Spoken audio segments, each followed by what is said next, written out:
नमस्कार मंडळी. दोडक्याची भाजी म्हटलं की अनेक जण नाक मुरडतात, पण मी तुम्हाला अशा पद्धतीने भाजी दाखवणार आहे. एकदम चमचमीत की न खाणारे सुद्धा खूप आवडीने खातील. एकदम साधी सोपी पद्धत आहे.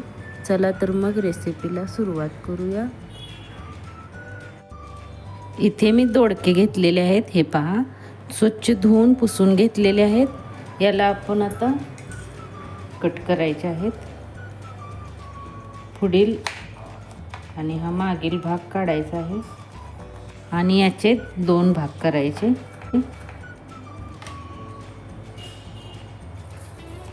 आणि याला छिलून घ्यायचं आहे.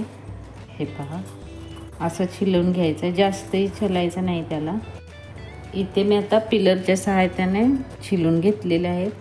याला आता आपण कट करून घेऊया. तुम्हाला जशा फोडी आवडतील तसे तुम्ही करू शकता. मी इथं बारीक बारीक फोडी करणार आहे. हे पहा, एवढ्या अशा.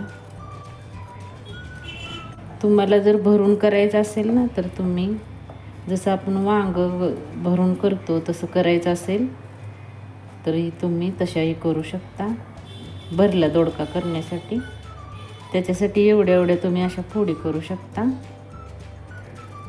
हे पहा, आणि एवढं असं हे करून याच्यात भरायचं आहे. भरला दोडका करायचा असेल तर असंच. आता मी सर्व कट करून घेते. इथे आता सर्व मी दोडके कट करून घेतलेले आहेत. हे पहा. चला तर आता याचा मसाला बनवून घेऊया. इथे आता कढई तापलेलं आहे. थोडंसं तेल घालायचं आहे आणि खोबरं भाजून घ्यायचं. हा, खोबरं छान भाजत आलेलं आहे. लसूण घेतलेला आहे. लसूण 15-16 पाकळ्या आहेत आणि 1 इंच आलं घेतलेलं आहे.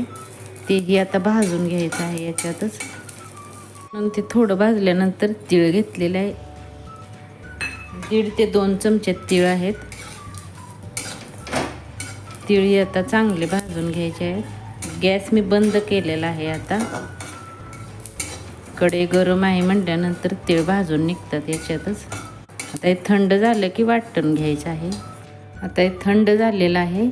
कोथिंबीर याच्यात घालायची आणि याला बारीक करून घ्यायचं आहे. पाणी घालायचं नाही, बिना पाण्याचंच आपल्याला वाटण तयार करून घ्यायचं आहे. आता इथे मी तीच कढई तापत ठेवलेली आहे. तेल घालायचे. तेल तापलं की मोहरी घालायची आहे आणि मोहरी चांगली तडतडली की जिरे घालायचे आहेत. नंतर कांदा घालायचा आहे. कांदा बारीक कट करून घेतलेला आहे. कांदा चांगला भाजून घ्यायचा. ब्राऊन कलर येईपर्यंत भाजून घ्यायचा आहे. कढीपत्ता. तर टमाटर एक मी बारीक चिरून घेतलेला आहे. ते छान भाजून द्यायचं. टमाटरही छान मॅश झालेला आहे. आता आपण जे वाटण तयार केलेलं आहे ते घालायचं आहे याच्यात. हे पण तेलात छान भाजून घ्यायचं. भाजूनच आपण घेतलेलं आहे, पण थोडं याच्यात भाजून घ्यायचं. हे पण आत्ता भाजलेलं आहे. याच्यात मी इथे घरचा मसाला घेतलेला आहे. तुम्हाला जेवढं तिखट आवडत असेल तेवढं घेऊ शकता. 1 चमचा हळद आहे, 1 चमचा धने पावडर आहे, 1 चमचा गरम मसाला आहे आणि काश्मीरी लाल मिर्च पावडर मी अर्धा चमचा घेतलेला आहे.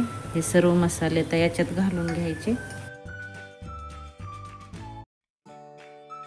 आणि आता थोडंसं पाणी घालायचं आहे. आता मी पाणी घातलेलं आहे. तेल सुटेपर्यंत मसाला चांगला भाजून घ्यायचा आहे. यात तेल चांगलं सुटलं पाहिजे.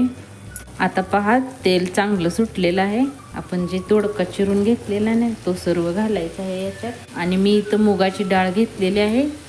तुम्ही तुरीची, हरभऱ्याची डाळ घेऊ शकता. भिजत घालून घ्यायची आहे. आणि दोडका छान आता मसाल्यात भाजून घ्यायचा आहे. तोपर्यंत पाणी घालायचं नाही.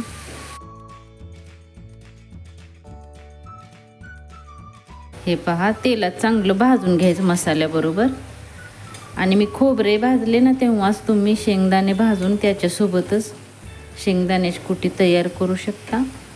किंवा मी आता नंतर घालणार आहे तसंही तुम्ही करू शकता. तुमच्याजवळ जर कूट तयार असेल शेंगदाण्याचं तर नंतरही घालू शकता.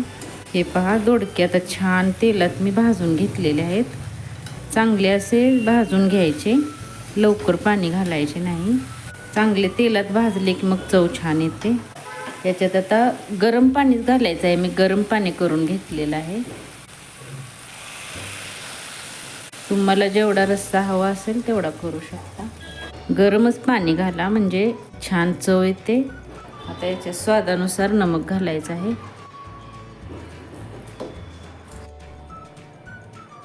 आपण आता शेंगदाण्याचे कूट घालणार आहोत.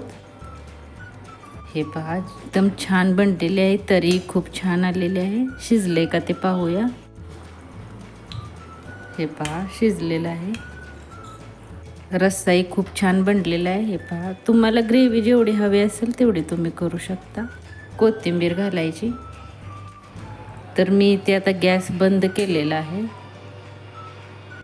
हे पहा भाजी आपली आता तयार आहे. तरी खूप छान आलेले आहे. चला तर सर्व करूया भाजीला. थोडीशी कोथिंबीरने गार्निश करणार आहे. हे पहा तर तयार आहे आपली भाजी. भाजी नक्की ट्राय करून पहा. आणि ऑफिसला डब्याला मुलांच्या शाळेत द्यायचं असेल तरी तुम्ही बिना रश्श्याची करू शकता. नक्की आवडेल तुम्हाला सर्वांना. ही भाजी तुम्ही भाकरीसोबत, चपातीसोबत, भातासोबत, पुलक्यासोबतही खाऊ शकता. नक्की ट्राय करून पहा. व्हिडिओ आवडल्यास लाईक करा, शेअर करा आणि माझे स्वयंपाकघर या चॅनलला सबस्क्राईब करायला विसरू नका. पुन्हा भेटूया अशाच चविष्ट रेसिपीसोबत. धन्यवाद.